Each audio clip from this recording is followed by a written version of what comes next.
can go check it, and hopefully this, I can't guarantee this will work, but it worked in my world history class, so I'll try it again. So, I just am going to go through the questions people had at first.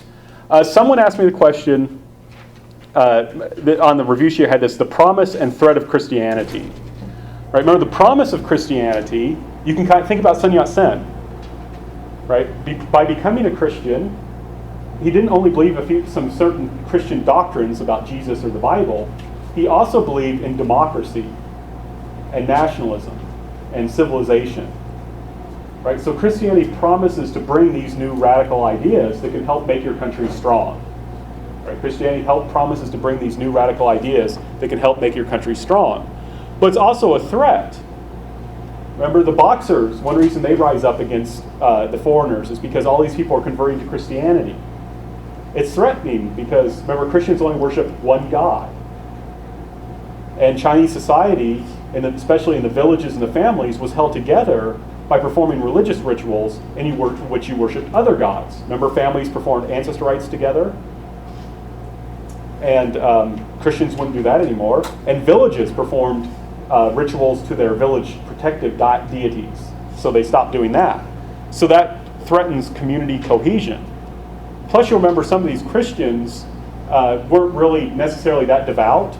They became Christians in order to get help from the Western missionaries. You know, if you become a Christian, the Western missionary will help you in your lawsuit. Someone had asked in their question, they thought that, and one thing I just want to stress, Christianity let me get back off. And of course, if you were traditional Chinese who believed in the exam system, you didn't like Christianity because it also was connected to democracy. But Christians and Confucians both did not like social Darwinism. Right? Confucians believed that the universe is moral. Heaven is moral. Christians believe that God is moral. But Darwinism teaches survival of the fittest. And especially when you make it social Darwinism and apply that to human societies, Christians and Confucians both agreed that that was wrong. They didn't believe in that. So that's a little different. Buddhism, someone asked about Buddhism this. Buddhism doesn't figure much into this. The Buddhists didn't particularly like Christians that much at this time, but the Buddhists weren't very powerful in China. So that's not so important. Power and glory of the Ching Dynasty.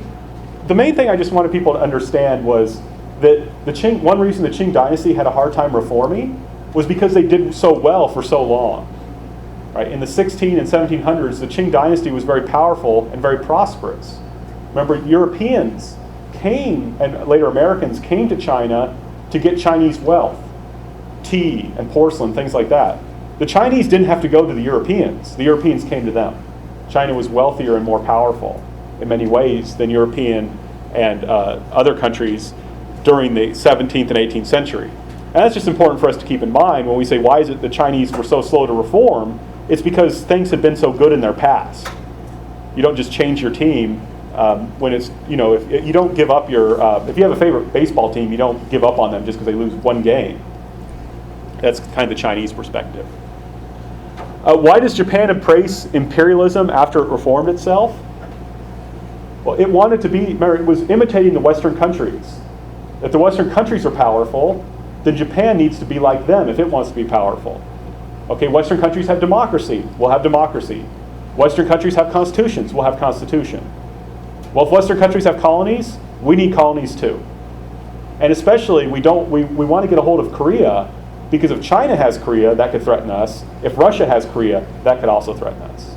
So we need to also have colonies. Did China or Japan have a greater influence on Korean culture and lifestyle? That won't really come up in the test, but I thought it was an interesting question, so I just want to answer it briefly. China had more influence for most of Korea's history. But in 1910, Korea will be annexed. At that point, it's Japan that has most influence, so it changes. Traditionally, it's China. After 1910, it's Japan. What was the ultimate result of the Taiping Rebellion? Remember, this is one thing I tried to compare. In Japan, you had the Meiji Restoration, which was a very short civil war that killed very few people and brought to power a radical reformers who were going to change Japan. The Taiping Rebellion, though, which occurred in China, killed about 20 million people, lasted more than a decade, and solved nothing. It didn't really help China. It just weakened China. Right? It didn't lead to the building of a new, more powerful government, but it also didn't strengthen the ruling government. So the Taiping Rebellion is very sad. It's very tragic. Nothing really that good comes out of it. Okay. This next question is a little more tricky, so I want to use the whiteboard. Okay, first of all, what do we mean by Japan's dual system of government? Who are the two parts of the dual system? Dana. We have the emperor and the shogun. Right. And the emperor is the more like the guardian ritual rite mandator of Japan. He's the one that does all the rituals, spiritual, almost like a spiritual guide to the sun goddess because he's descendant of the sun goddess. Right. And the shogun is more like the military and warrior control of basically ruling Japan as a whole and making sure that the daimyo and all the samurai are in place and they do what they're supposed to do. Excellent. Excellent. That's great. I'm just going to repeat it, but I think that's very good. Right? The emperor is in charge of ritual, and he's descendant of the sun goddess. Right? He's descendant of the sun goddess, and that allows him to give legitimacy to the shogun, to say, this guy's shogun, listen to him. And the shogun actually rules. The shogun actually rules. Right, so you had this system where the emperor, because he's descendant of the sun goddess, he has religious and ritual legitimacy, and that allows him to say, this guy, the shogun, listen to him. And the shogun actually rules. So they have this dual system of government. And that's a big advantage for Japan. Remember, I talked about the functions, the roles that the Meiji emperor can play because he reigns without really ruling. Right? I gave you those three functions of unity, identity, and a model for reform. And of course, in the Meiji Restoration, right, they get rid of this guy, and then they just have their emperor. And that's a big advantage to Japan. Now, China just had an emperor. And the emperor had both religious functions and political functions. So basically in China, you had one guy doing the job, political and religious. In Japan, you had two guys doing the job, one political, the other religious. Yes, Michael. In Japan, when they had the emperor and the shogun, the emperor really didn't have any power, correct? He was more just a figurehead that... Yeah, very, very little. Okay. Usually he just did what the shogun wanted him to do. He didn't really start questioning the shogun until about 1860, and then 1868 it falls apart. Any other questions? Question. Yes. In 1868, was that kind of like the end of the Tokugawa? Exactly. Right? Towards the Meiji Restoration? Exactly. That's the period that marks the transition. Okay. Who was Zheng Guofan and what was self-strengthening? Remember, Zheng Guofan is a Chinese official who was fighting the Taiping Rebellion. He's a Chinese official who was helping to put down the Taiping Rebellion. And he supported self-strengthening. Remember, with self-strengthening, I wanted you to remember that picture of the people in Chinese clothing with the cannon. That's self-strengthening. Try and keep that in your mind. We're not going to change our clothes. We're not going to change our civilization, but we are going to get guns. I mean, that's oversimplification in a sense, but it's saying we're going to keep the politics the same, we're going to keep our civilization the same, but we're just going to get guns and the factories to make those guns. So you can kind of think of that. And let me skip down because the comparison, remember, was the Iwakura mission. Think of the other picture. And I showed you this picture of these four Japanese men in suits, Western-style suits.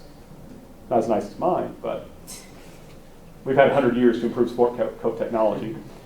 Right, they're in these suits. And even the guy who's in Japanese clothing, remember, he still has a top hat. He has a Western-style hat. And that shows Japan, remember, in the Iwakura mission, those guys were being sent to Europe and to the West in order to learn about Western civilization and to adopt it. Right? So China is saying, let's keep, remember that picture of the Confucian scholars with guns. We're just going to get some guns and we'll be okay. We don't have to change anything else. Japanese, we're changing everything. And you'll also recall I tried to show that image with the two pictures of the emperor. that we discussed, right? There was the one where he has that gigantic hat, and then the other where he's wearing a Western military uniform. Someone asked about this question about Chinese people selling their wives and children. That was a unit on the famine I was going to do. Don't worry about that slide. We skipped it. There just wasn't time. So that's omitted. Did the Taiping Rebellion fail for the most part because it alienated the gentry or because of trying to destroy the idols? And the answer is both. It alienated the gentry in part by destroying the idols. Remember, the Taiping went around destroying Confucian temples, Buddhist temples, Taoist temples. The gentry were the people who built those temples and supported them, so they weren't very happy. And so they said, we don't want to go along with the Taiping and their anti-Confucian agenda. Chosun Korea, that's just like saying Qing China or Meiji Japan. Chosun is a time period. Chosun is a time period. I won't ask you to remember the years, but it was from 1392 to 1910. Any time we talk in this class about Korea before 1910, we're talking about Chosun Korea. So just, if you see that word, I'm just saying something about Korea. It's the dynasty, that's the ruling dynasty that ruled Korea. To say Meiji Japan, Tokugawa Japan, Qing China, Ming China, Chosun Korea is the same thing. I'm just describing the government that ruled Korea at that time. Let's see. This was an interesting question. During the time when Chinese and Japanese governments were trying to expand their influence in Korea, did the citizens of those countries agree with their government's decision, or was the public neutral towards the situation? That won't come up on the test, but I thought it was an interesting question. In Japan, it was popularly supported. The Japanese people thought it was great to go into Korea. It would give them business opportunities and an opportunity to make money. I don't know what the Chinese people thought. I don't know if there was much of a Chinese public opinion at that time. Treaty port system. You remember that after China was defeated in the Opium War, the first Opium War, there was this thing called the treaty port system that was established, and that was expanded in the second Opium War. Basically, the treaty port system, it allowed certain cities in China, port cities, to be partially under the rule of Western governments. Right? It's partially under the rule of Western governments. In particular, there were certain areas where Westerners were allowed to live and carry on business, including with Chinese people. Now, this had both positive and negative results for China. First of all, it was a loss of sovereignty, loss of Chinese independence. That's bad. It also meant Europeans and Americans would control China's modern economy. That's also bad. However, a good thing, this made a lot of money for the government. Self-strengthening was often funded by the money collected from these Western businessmen. And remember, I told you the British were in charge of collecting a lot of these taxes, and the British were scrupulously honest in giving the taxes to the Chinese government. This was they were very honest about this. They made sure that the money that the Chinese government was supposed to collect was collected. So bad things and good things, right, that the treaty port system brought. It also, kind of a bad or good thing, depending on the perspective, it also exposed many Chinese people to Western ideas. Things like business law. China didn't have well-developed business law. It was hard to get a contract enforced in China. But the Westerners brought that in. Someone asked about the acceptance and rejection of Confucianism. Basically, Confucianism was, in the traditional period for all three of these countries, Confucianism was widely accepted. It was only rejected by radical reformers. And I don't think I'll ask an exact question on that, but you can think of the radical reformers, people like Fukuzawa Yukichi, they would reject Confucianism as kind of bad. Though curiously, Confucianism is making a comeback in China, Japan, and Korea. Okay, I'm going to come back to that question. Well, any questions so far over what I know I'm going really fast, but I just want to make sure we'll be well prepared. Okay, one thing I do want to point out, someone asked this question, it's really good, so I want to go over it. But before I do that, I just want to point out something about the way I ask questions. Remember, on the test, there's going to be a certain number of multiple choice, an essay question, and short answer. The way that short answer will work, I will give you, I think, 7 or 8 short answer questions. You will choose 5 of those. Okay, I think there's 7 or 8 short answer questions. You will choose 5 of those. to answer. If you answer more than one, I'll just grade the first 5. But so that I just want to make that clear. Now, a lot of times on multiple choice and on short answers, sometimes you'll notice I gave you a numbered list. There's a very good chance that those will appear on the test, either as a multiple choice or short answer. For example, on a multiple choice, I may say, which of these is not a function of the Chinese exam system? Or on a short answer question, I may say, give me, and the short answer questions are each worth 10 points. So a good short answer question would be, give me 2 functions of the exam system, because each one of them would be worth 5 points. Right, so there may be something like that on the test, right? Where anytime you see me give a list, a lot of times I may ask you to give me 2 items, from the list for a short answer, or to identify them in a multiple choice. Here's another example. So that's one example, was what does the exam system do? Another example would be the unequal treaty from the Opium War. I could say, give me 2 clauses from it. Notice that I've given you 5 here, so it wouldn't be too hard to remember a couple. And you may want to remember more in case it comes up on the multiple choice. Okay.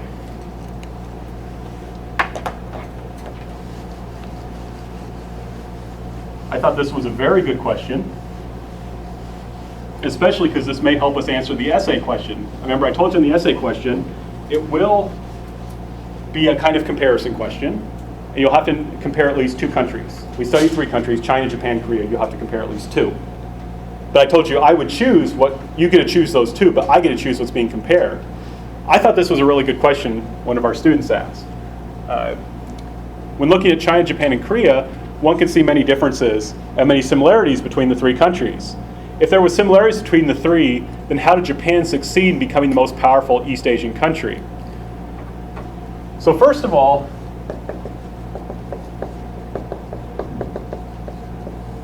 what are some of the similarities between these 3 countries that are important for this question? All of them had a form of monarchy. Mm-hmm. Excellent. They're all monarchy. None of them have democracy, which puts them at a weakness. So democracy makes you powerful. Bill, a little bit Confucianism. I'm sorry? No, didn't they get a lot of their aspects from Confucianism? Yes, exactly. Confucianism. And remember, I said these first 4 things are good, but this 5th thing is a problem. Confucianism encourages moral over technical knowledge. So because of their interest in Confucianism, they oftentimes would say, we don't need to be like those barbarians with their technical knowledge. Right? We don't need to be like those barbarians with their technical knowledge. So they're similar. Those are 2 very important similarities. I think there's more, but there's one in particular I want to hit on, is they faced a similar situation. And a way you can think about it is internal problems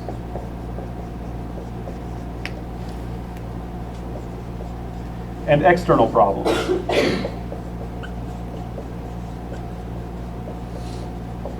Right? What kind of internal problems do they face? Rebellion.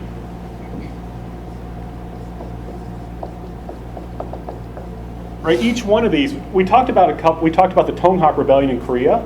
We talked about the Taiping Rebellion in China. Japan won't really face any major rebellions until they get one that actually works. The Meiji Restoration is a rebellion that actually succeeds.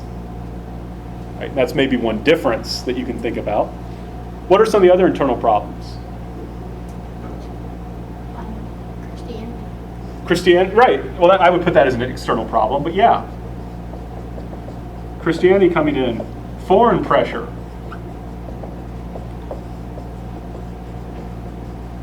Right? All of them face foreign pressure. Korea mostly from Japan, but for China and Japan, mostly from the West. So they all face foreign pressure, either in the form of military pressure or religious pressure. So they face that too. Internal problems, are they able to feed their populations? No, right. There's problems with famine and disease. And that leads people to question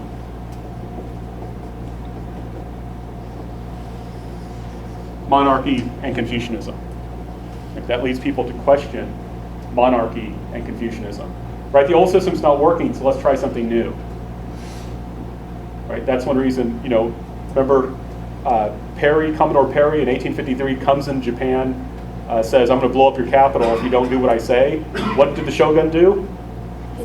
He got sick. Right? I mean, people are going to really start questioning the shogun, say, let's go back to that God emperor we have. Right, so this is going to, and this also happens in China and Japan, or China and Korea as well. The inability of these groups, of these monarchies, to deal with these situations is going to cause problems. Right? There's more to it than just this. I'm giving you some kind of bare bones. It's good if you study and try and expand on this a little bit. But that's the similarities. What are some of the important differences, though? Or maybe let me rephrase this. What about Japan allows Japan to become so powerful? One is radical reform, right? And something you may want to think about. And what's one institution I made a big deal about that allows them to have radical reform? Right. Well, there's two things. I'm sorry, I heard both. One is the emperor, the monarchy. Remember, the Japanese monarchy is very different. The emperor doesn't really rule, so you can't blame him for anything. You can blame the Korean king, you can blame the Chinese emperor, but you can't really blame the Japanese emperor for anything because he doesn't really do much. So he's this pure symbol that you can rally around that gives you identity and then acts as a model for reform. And that's in one of the slides I showed. So that's a big deal. And the other one too, I think Anna pointed this out, were the samurai elites. Remember, in China and Korea, radical reform threatened the power of the elites. Right? If your power comes from the Confucian exam system that emphasizes moral knowledge over technical knowledge, you don't want to get rid of the Confucian exam system, even though technical knowledge will make your country stronger. In Japan, the Confucian exam system was never very important. And those samurai, they won. Remember, they were weak. The samurai who led the restoration were weak in the old order. But in the new order, they were in charge. And if they made Japan stronger, that made them stronger. So a big important thing was the power of the elite. Now, like I say, when you're writing your essay, you want to add meat to that. You just don't want to say, well, the elite were different in Japan. You have to tell me why they're different.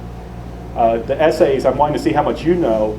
When you write an essay, you want to think about, you're not writing it to me, you're writing it to someone who doesn't know anything about Japanese history. Right? So you want to spell out your ideas. Let's see, so those are some of the important differences for Japan. Remember though, if you compare it, differences, also if you end up comparing Japan and say Korea or China, right, what's a big difference between Korea and Japan and China? Korea viewed China as the center of the world.